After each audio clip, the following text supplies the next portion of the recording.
Hello दोस्तों, स्वागत है आपका मेरे यूट्यूब चैनल परीक्षा प्लान में। तो कैसे हैं आप लोग? आई होप अच्छे होंगे। तो जैसा कि आप लोगों को पता है कि ईवीएस को एनसीईआरटी के नोट्स बनाकर मैं पढ़ा रही हूँ।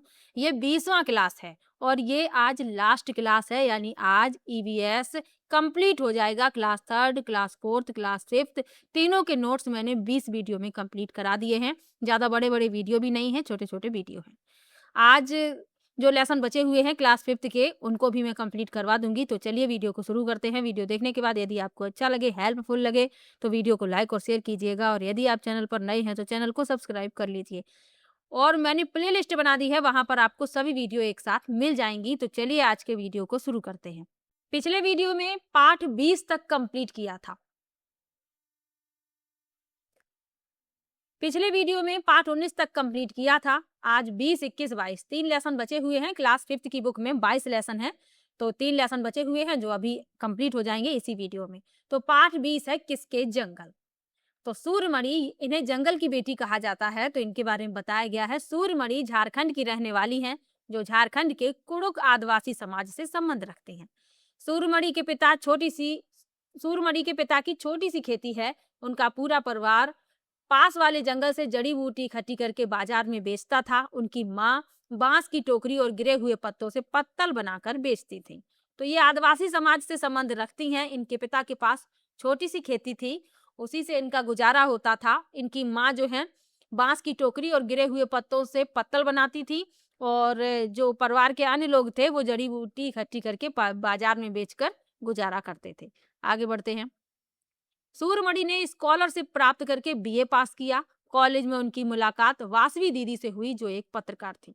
तो आप लोग समझ सकते हैं, एक आदिवासी महिला होते हुए भी इन्होंने स्कॉलरशिप प्राप्त करके बीए की पढ़ाई की और पास भी किया।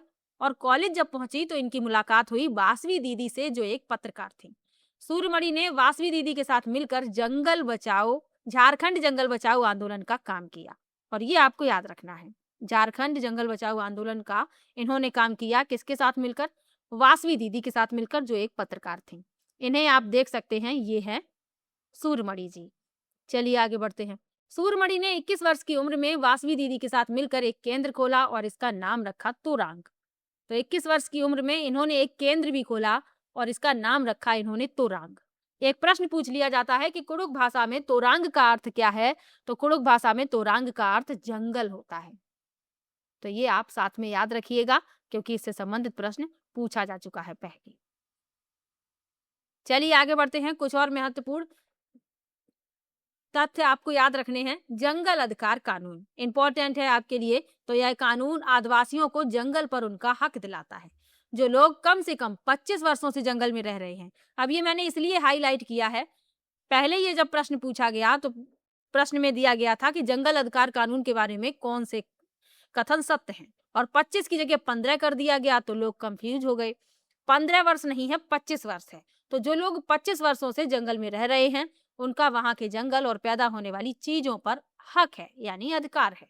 उन्हें जंगल से ना हटाया जाए और जंगल बचाने का काम भी ग्राम सभा करे। तो जंगल अधिकार कानून 2007 में ये कहा गया है कि जो लोग वहां 25 वर्षों से रह रहे हैं, तो उनका उस जंगल पर और पैदा होने वाली चीजों पर अधिकार है।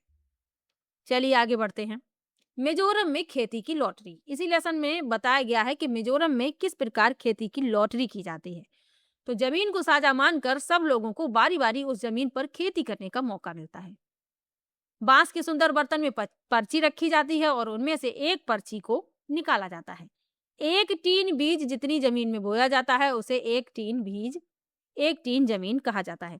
यानी एक टीन बीज जितनी जमीन में बोया जाता है, उसे कहा जाता है एक टीन जमीन। ये पूछा जा चुका है कि एक टीन जमीन का मतलब क्या है, ये प्रश्न पूछा जा चुका है, तो याद रखिए। चेराव नाच मिजोरम के पारंपरिक और सबसे पुराने नृत्यों में से एक है। ये प्रश्न भी 2021 वाले पेपर में पूछा गया है। तो चेराव नाच जो है, ये कहाँ का है? मिजोरम का पारंपरिक नृत्य है और पुराने नृत्यों में से एक है। इसे बांस नृत्य के रूप में भी जाना जाता है। चलिए आगे बढ़ते हैं। इस नोट्स की एक एक लाइन आपके लिए महत्वपूर्ण है। झूम खेती, इसी में बताया गया झूम खेती के बारे में।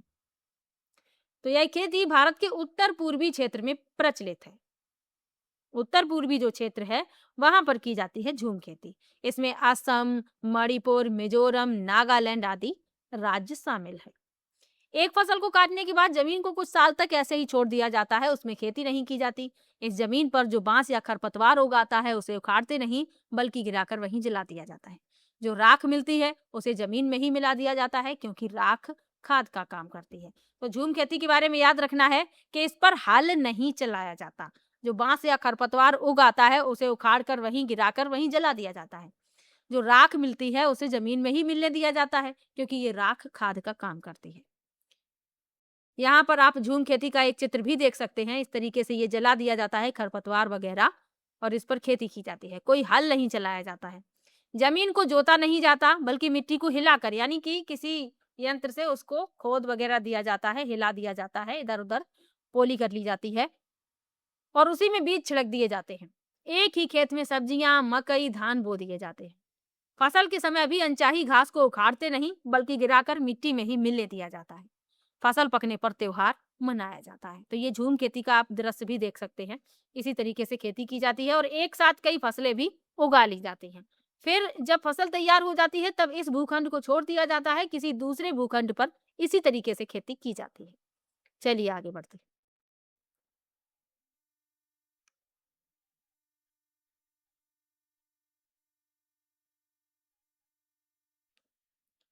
तो पाठ 20 खत्म होता है वहीं पर, झूम खेती जहां पर खत्म होती है वहीं पर लेसन भी कंप्लीट होता है।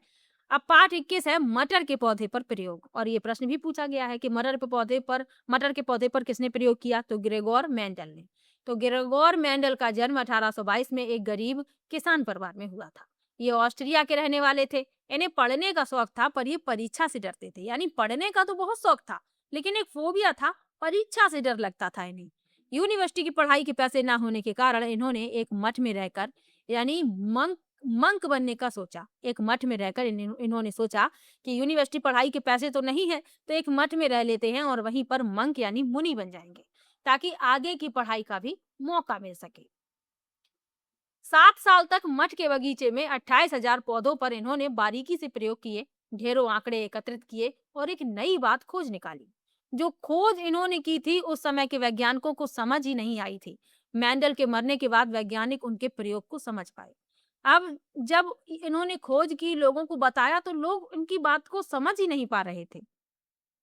इनकी मृत्यु हो गई, इनके आंकड़े रखे रहे और इनकी खोज को वैज्ञानिक इनकी मृत्यु के बाद समझ पाए। इन्होंने पाया था कि मटर के पौधों में कुछ गुण ऐसे होते हैं जो जोड़ियों में आते हैं, जैसे बीज का चिकना या खुरदरा होना, पीला या हरा होना, पौधे के तने का लंबा या नाटा होना। ये प्रयोग उन्होंने उसी समय कर लिए थे लेकिन कोई इनके प्रयोग को समझ ही नहीं पाया। जब इनकी मृत्यु हो गई तब इनके प्रयोग को समझा गया। अब ये सोचिए कि जब ये जीवित थे तब इनके प्रयोग को समझा जाता तो इनको कितनी खुशी होती। चलिए आगे बढ़ते हैं। पाठ 22 है आखिरी लेसन क्लास 5th की बुक का। फिर चला काफिला। तो धनु का गांव और त्योहार। तो मुख्य पकवान बनाए जा रहे हैं, खेती की समस्या है और सूखे का समय है, इसीलिए फिर काफिला चल पड़ा है। तो धनु जो है गांव में रहती है तो बता रही है वो कि दशहरे पर धनु के घर पूरन पोली क्या होती है? चने की दाल और गुड़ की मीठी रोटी। तो दशहरे पर धनु के घर पूरन पोली बनती है और साथ में तीखी कढ़ी बनाई जाती है। खेती की समस्या है धनु के गांव में। धनु के गांव में केवल कुछ बड़े किसानों के पास जमीन है। बाकी गरीब किसान बारिश के महीनों में ही दूसरे के खेतों में काम करके गुजारा करते हैं। यानी कि जो बड़े लोग हैं, कुछ ही लोग जमींदार हैं जिनके पास जमीन है, बाकी जो छोटे किसान हैं, गरीब किसान हैं, ये दूसरे के खेतों में दशहरे तक काम करते हैं और अपना गुजारा करते हैं। सूखे का समय है। कैसे सूखे का समय है? दशहरे के बाद अगले 6 महीनों तक बारिश नहीं होती है, इसलिए गांव में खेतों का काम पूरी तरह बंद हो जाता है। तो दशहरे के बाद अगले 6 महीने तक बारिश नहीं रहती तो खेती का काम भी पूरी तरीके से बंद हो जाता है। तो इसीलिए जो ये लोग हैं इन्हें दूसरे के खेतों में और काम करके मजदूरी करनी पड़ती है। मुकादिम कौन है? इसी में बताया गया है मुकादिम के बारे में और प्रश्न भी पूछा गया है। मुकादिम और कर्ज। तो मुकादिम है कौन? तो मुकादिम शक्कर के कारखाने का एजेंट या दलाल होता है। कर्ज देना। तो जब किसानों के पास काम नहीं होता तो मुकादिम उन्हें आगे के खर्चों के लिए पैसे उधार देता है। तो 6 महीने तक जब सूखा रहता है तो लोगों को काम नहीं मिलता, क्योंकि सूखे में खेतों में कोई काम भी नहीं होता है। तो ये जो मुकादिम होता है ये लोगों को कर्ज देता है। आगे लिखा है काफिला चलना। कर्ज चुकाने के लिए दशहरे के बाद गांव के 40-45 परिवारों का काफिला अपना घर छोड़कर गन्ने के खेतों में काम करने निकल पड़ता है। तो अब जब कर्ज ले लिया है तो उस कर्ज को पटाना भी है, पैसे जो उधार लिए हैं। तो जैसे ही दशहरे के बाद ये लोग क्या करते हैं, 40-45 परिवारों का इनका काफिला है, ये अपना घर छोड़कर गन्ने के खेतों में काम करने के लिए निकल लेते हैं, ताकि ये कर्ज चुका सकें जो कर्ज इन्होंने मुकादिम से लिया है। गांव में कौन लोग पीछे छूट जाते हैं, पीछे कौन रहता है, यानी कि कौन लोग पीछे रह जाते हैं गांव में। तो यात्रा कठिन होने के कारण बूढ़े, बीमार लोग, देख ना सकने वाली चाची और छोटे बच्चे गांव में ही रुक जाते हैं। तो जो छोटे बच्चे हैं यानी वही लोग जाते हैं जो काम के हैं, बिना काम के लोग साथ में नहीं ले जाए जाते, क्योंकि ये दूसरों को भी परेशानी उत्पन्न करेंगे और वो लोग भी अपना काम नहीं कर पाएंगे। तो ऐसे लोगों को घर में ही छोड़ दिया जाता है।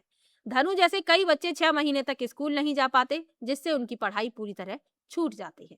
तो बच्चों का नुकसान होता है, क्योंकि ये जो बच्चे हैं ये स्कूल नहीं जा पाते, क्योंकि इनके परिवार वाले काम करने के लिए दूसरे जगह पर चले जाते हैं।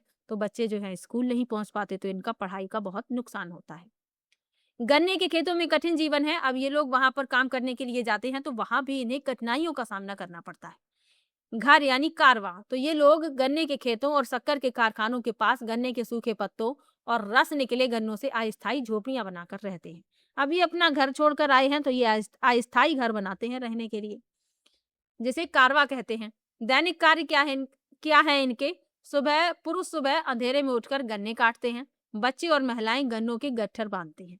तो जो बच्चे समझदार हैं उनको साथ में ले लिया जाता है। तो बच्चे और महिलाएं गन्नों के गट्ठर बांधती हैं और पुरुष सवेरे अंधेरे में ही उठ जाते हैं और गन्ने काटने लगते हैं। फिर इन्हें बैलगाड़ियों में लाद कर शक्कर के कारखाने तक ले जाया जाता है। हिसाब किताब, तो मुकादिम हर हफ्ते किसानों को आगे के राशन के लिए थोड़े पैसे देता है और उनके गन्नों की रसीद का कर्ज के साथ हिसाब करता है। तो ये काम मुकादिम का होता है, कर्ज भी देखता है कि किसका कितना कर्ज है और आगे के राशन के लिए भी पैसे देते रहता है। चलिए आगे बढ़ते हैं। इसी लेसन में आपको पोलियो के बारे में भी जानना था। पोलियो वायरस से फैलने वाला रोग है, यह जन्मजात नहीं होता। तो ये यहाँ तक ये समझ लीजिए कि ये काफिला के बारे में बताया है, फिर पोलियो के बारे में बताती हूँ, पहले थोड़ा यहाँ समझ लीजिए। धनु का गांव है, सूखा जब हो जाता है यानी दशहरे के बाद 6 महीने तक बारिश नहीं होती है तो गांव में काम पूरी तरीके से बंद हो जाता है। तो ये लोग कर्ज ले लेते हैं, फिर इस कर्ज को चुकाने के लिए इन्हें काम करने के लिए गन्नों के खेतों में जाना पड़ता है। तो पूरा काफिला जाता है 40-45 परिवार का। वहां पर ये लोग अस्थायी घर बनाते हैं, पुरुष गन्ने काटते हैं, बच्चे और महिलाएं गन्नों के गट्ठर बांधती हैं। फिर इन्हें फैक्ट्री तक ले जाया जाता है जहां पर शक्कर बनती है। और मुकादिम जो है हिसाब किताब रखता है, राशन के लिए पैसे भी देता है और जो कर्ज है उसका भी हिसाब किताब रखता है। इतनी बात आपको समझ में आ गई होगी। अब है पोलियो के बारे में पढ़ना। तो पोलियो जो है वायरस से फैलने वाला रोग है, यह जन्मजात नहीं होता।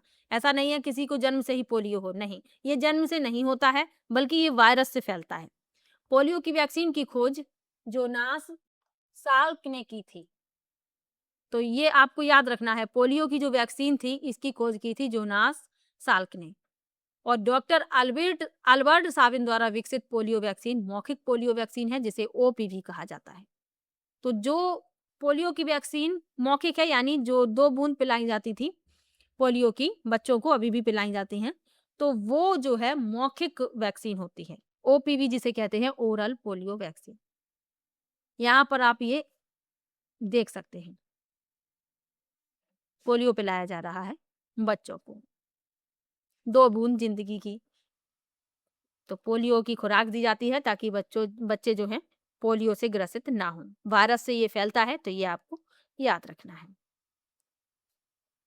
तो आज क्लास 5th पूर्ण रूप से होता है कंप्लीट। एक भी लेसन नहीं छोड़ा है, 22 लेसन है, पूरे 22 लेसन मैंने पढ़ाई हैं। और क्लास 5th क्या, मैंने 4th और 3rd में भी कोई लेसन नहीं छोड़ा है। और ये जो नोट्स बना है ये पूरा कंप्लीट नोट्स है, एक भी लेसन नहीं छूटा है इसमें। तो आप लोगों को वीडियो कैसे लगे सभी वीडियो कमेंट में ज़रूर बताइएगा। और आज का वीडियो कैसा लगा ये भी बताइएगा। आज के साथ ये ईवीएस पूर्ण रूप से कंप्लीट होता है और नेक्स्ट वीडियो में आपको ईवीएस के इम्पोर्टेंट क्वेश्चन की वीडियो मिलेगी। तो चलिए मिलते हैं नेक्स्ट वीडियो में। प्ले लिस्ट में सभी वीडियो मैं ऐड कर दूंगी, ये वाला भी कर दूंगी, तो वहां पर आपको सभी वीडियो एक साथ मिल जाएंगी, आपको परेशानी नहीं होगी वीडियो ढूंढने में। और एग्जाम से पहले सभी वीडियो एक साथ जरूर देख लीजिएगा ताकि आपका पूरा रिवीजन भी हो जाए। ज़्यादा बड़ी वीडियो नहीं है, छोटे छोटे से वीडियो हैं और प्रश्न जरूर मिलेगा, 100% मिलेगा इस नोट्स से। और ये नोट्स आपको टेलीग्राम पर मिलेगा। तो चलिए मिलते हैं नेक्स्ट वीडियो में, तब तक के लिए बाय बाय।